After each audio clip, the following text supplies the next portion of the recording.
welcome back, everybody, to another review. Today we're going to be talking about Celine Song's newest movie, Materialist. So I have not seen Celine Song's previous movie, Past Lives.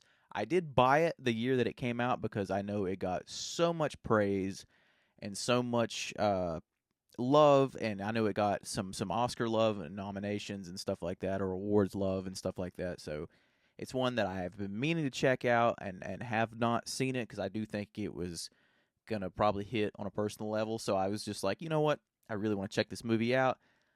I have not. I apologize. I'm gonna try to make that a thing for me to do ASAP. So when I heard about this movie, she was doing a movie. At first, the only casting I saw when I first heard about this movie was Chris Evans. Love Chris Evans. Support the dude. He's a fantastic actor. He's a great director. I know people give him shit because of some of the project he's picked after Marvel stuff. Don't really get it, but okay. So, but that's just me. I love Chris Evans. Again, Captain America is my favorite Avenger. He nailed that part. I love him as Captain America. But I do want to see the guy succeed outside of Marvel, just like I did with Tom Hiddleston for The Life of Chuck. So, with that being said, so as the movie developed and stuff, I found out Dakota Johnson was going to be in it, and then eventually Pedro Pascal, which is he's the hot new thing right now. I love Pedro Pascal. I think he's a great actor as well. I really like Dakota Johnson. She's been in some smaller independent movies over the past couple of years that I've really, really enjoyed. So this movie tells the story of a matchmaker who is played by Dakota Johnson, who essentially she's very good at her job, and along the way she meets Pedro Pascal, who's almost like perfect for everything that she's looking for, but also along the way she runs into her old flame, Chris Evans, who still loves her and cares for her. So it's almost like this love triangle movie. Which I know what you're thinking. If anybody's found this channel, you're like, Mike, you don't talk about movies like this. What can I say? I love horror movies. Don't get me wrong. Absolutely love horror movies. But there's nothing wrong with a good rom-com every once in a while. Good rom-coms are underrated. This movie's not a rom-com, just so you know. This is definitely more of a romantic drama type movie. But I found the story really good. I loved the story in this movie. It does have that feel-good element to it as well, but I think at the end of the day, it also shows that, I don't know, I could never be a matchmaker. I've never done dating apps. I've never done anything with matchmaking. It's just not my thing. And it just shows how people look for the wrong things of love. I think that's the whole message of this movie. One of the biggest messages of this movie is that people are just they want the wrong things out of people, and that's not love. Like, if you see the clients that she has in this movie, it's men and women both, that, oh, I want this in a man, I want this in a woman, she's got to be like this, he's got to be like this, he's got to make this much money, she's got to be thin, she's got to be this, he's got to be like this. And I'm like, I understand that some people want stability, and I'm not one to talk because I've been out of the dating game for a while, but what the actual fuck? Like that, I don't know.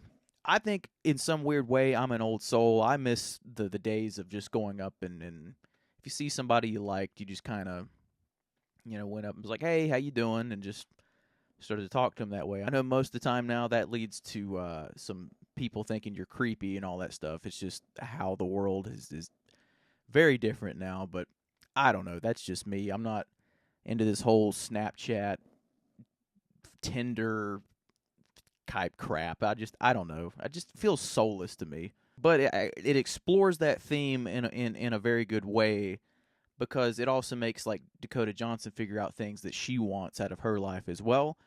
Because it's almost one of those things of where Chris Evans, is, obviously her ex that still has a thing for her and still loves her, but she meets Pedro Pascal, and Pedro Pascal is more of the rich, suave, good-looking, can give you anything you want type guy, give you this great, comfortable life, and Chris Evans is the struggling actor who is poor, can't afford his own place, just struggling like hell to get by. And she's caught between them because it's one of those things where Pedro can give her the life that she wants, but is there love there? And with Chris Evans, she still loves him, but it's not a life that she wants. And it was a very interesting dynamic between the three characters that I really enjoyed, because it had a really, not only a relatable subject matter, but it had something that was just anybody could relate to. It's a very human story. I saw this back to back with The Life of Chuck. I think this is a very good double feature because it explores where The Life of Chuck explores, living your life and all that good stuff.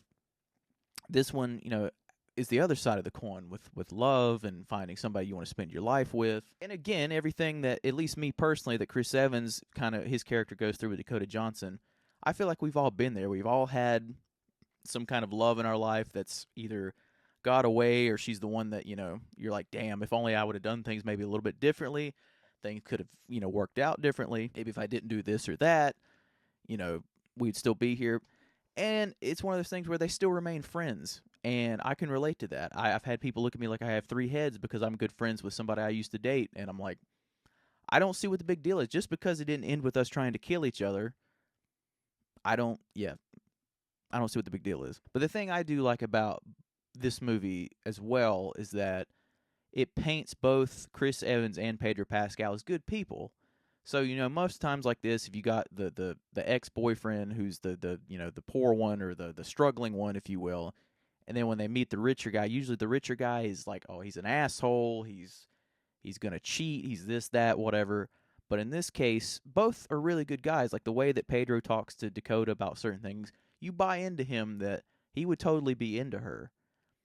Until, I'm trying, again, I don't want to give anything away about the movie. And it's the same with Chris Evans. You can feel that he really still loves her and there's still a connection there. So I'm very happy they didn't paint this as one-sided. And that's what I really like, the style of Celine Song's writing. I think she's a very good writer. She's a damn good director. There's certain shots in this movie, the way that she did certain things with the camera, I thought added so much flavor to the movie that was really cool. And that's one thing that's also works really good for this movie is that the three characters have fantastic chemistry together.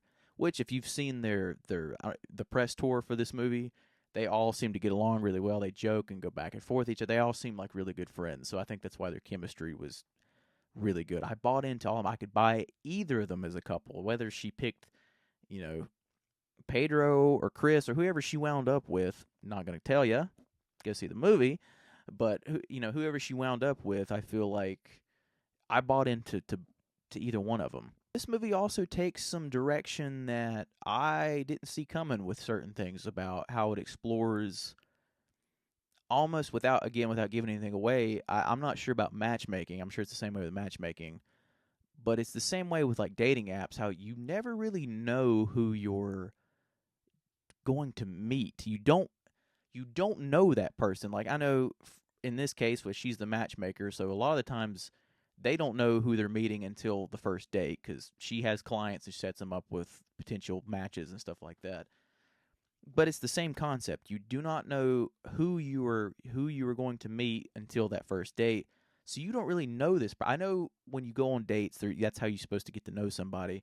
And I know a lot of people argue that with Tinder and stuff like that, you can kind of get to know each other a little bit more before you meet them, for the first time in person. But then again, you still don't know who these people really are or who you're really going to meet. And she has a client in this movie that explores that a little bit because something happens with this client, and it kind of explores a little bit of that. How, that's a good thing. Like how they don't really screen people. You don't really know the person's past. You don't know any of this stuff, and I thought it did a really good job exploring it. It kind of added this other flavor to this movie that was already this love triangle movie, but it almost added this thing with Dakota because she felt so bad about what happens and what goes on with it, and it added this whole other flavor to the movie that I thought was really good, and I didn't see coming at all. So that was a really big surprise. And it also, like I was talking about earlier, it explores the themes of like what really love is, because it asks the question of why you get married and why you end up with the people you end up with. And there's a great conversation earlier on in the movie that Dakota has with somebody about why one of her clients is marrying somebody, and the answer she gives, you're like, that's not love. That's that. And the sad part is that's really how a lot of society is today when it comes to relationships. I don't know if that classic the classic love story that we see in certain movies really exists anymore. I feel like it's very, if you do find it, it's a very rare thing and it's in a very rare person. And like there's a great scene where Dakota and Pedro have this conversation when they first meet about how about how Dakota tells him when it comes to dating, she thinks dating is the hard part and love is easy because you truly know deep down when you love somebody. And for Pedro, it was the opposite. He talks about how he felt like love was so hard. And she was like, no, love should never be hard. And because you know when you really love somebody. And it does a great job of exploring that really through the whole movie, not only with their characters, but with people in the back, like some of her in the background characters, like some of her clients that are dealing with stuff. And you really start to question. You're like, but is there love there? That's the thing. Somebody can give you a perfect life and everything that you ever wanted, but if there's no love in it, what's the point? And I just think it's this really beautiful commentary on what we want versus what we need, and explore, and it just explores that really well. This is a very, like what I said earlier about the script about Celine Song, this is a very smartly written movie, and it does have a few laughs and stuff here and there, but it also is a movie that will again make you think about a lot of stuff, just like The Life of Chuck did. Like that's why I said earlier, I do believe as a double bill, this movie was really great to go back to back with The Life of Chuck. Because just like Life of Chuck, when this movie was over, this one as well has stayed with me. Both these movies have stayed with me, and you sit there and think about it. So both these movies are like intertangled in my mind right now, and they're just sitting there, and you sit with a lot of things, and it makes you think about stuff in your own life. So there's a lot of common themes between this and Life of Chuck. They're just about different things, and honestly, if this could be a Barbenheimer for me, and like obviously it's not as massive because these are two independent movies, but this could be the independent double feature of Barbenheimer for me, and I just think there's such a well pairing to go see back to back because if you really want to have a day where you think about a lot of shit, these are the two. These are the two to go see. And also how Dakota she talks about how she feels like love in this movie is like a transaction. Marriage is like this transaction, and she even questions of things of why would you love me and all that stuff like that. Like I'm not worth loving. And I think that's a question we all ask ourselves, and I know I do all the time. I'm like, why does I question why people want to hang around me, let alone why they even like me for that matter. I'm like, why? There's a billion people in this world. Why the hell does anybody want to be around me? So, I think that's a common question we all ask ourselves, and that's another theme that it explores and it does very well. Dakota Johnson does a very good job with that. And I think this movie does a good job, like I said earlier, of exploring this thing of what you need versus or what you want versus what you need, because it's like everybody has these, like in this movie, has such high standards for wanting to date because you're trying to check these boxes of being happy instead of trying to discover what true love really is. And you can check boxes all day, but I don't think that's really gonna help you in the long run. And I think it's all about, it's like I've told people before, yeah, sure, attraction and all that stuff plays into it somewhat, but getting to know somebody and who they really are, that's what you fall for. That's what you really have a connection with, and that's what really gravitates you to somebody. And because you could have the most beautiful person in the world and they could be the most awful person in the world. It's not all about checking boxes and trying to fit and mold people into certain things that you want them to be. Sometimes you just got to take a chance and not be willing to go the safe route that that you always known. And like I said, that could pay off for you in a big way. You could fall on your face, but it's all about, are you willing to take that chance? And that's a big overall theme of what this movie really explores. Yeah, like there's one scene in particular that really hit me when Chris Evans is talking to Dakota Johnson about Pedro Pascal, and something he says in that moment, I was like, because been there. I know what that's like. He says something along the lines of, he's talking about how, he's rich, he's got all this stuff, and he's probably a better person than him because of all this stuff. And then he says, yeah, because he don't get mad and flip out. He says something along the lines of he doesn't get mad and flip out and worry about shit that ends up not mattering later on and stuff. And I'm just like, fuck. Yeah, I've been that guy. I've been that guy. And I feel like a lot of us have. A lot of us have been there. So, again, very smart script. I just think it's a really raw and real movie. Like, I think it explores a lot of human themes, a lot of things that people go through on a daily basis, not only when they deal with, stuff with dating, but stuff that they have to deal with trying to mentally prepare to date and stuff like that. And it does a really good job of exploring all that. Again, the three leads are fantastic in this movie. You like some of the side characters. A lot of her clients are like, you're like, ah, damn, when they're listing off all this stuff, you're like, damn. But there's one client in particular you learn to really like as the movie goes on. But like I said earlier, if you want another movie like The Life of Chuck, who you sit with for a while and makes you think about some things, and you want to figure some stuff out and try to just go through this day of really in the feels, this is a movie for you.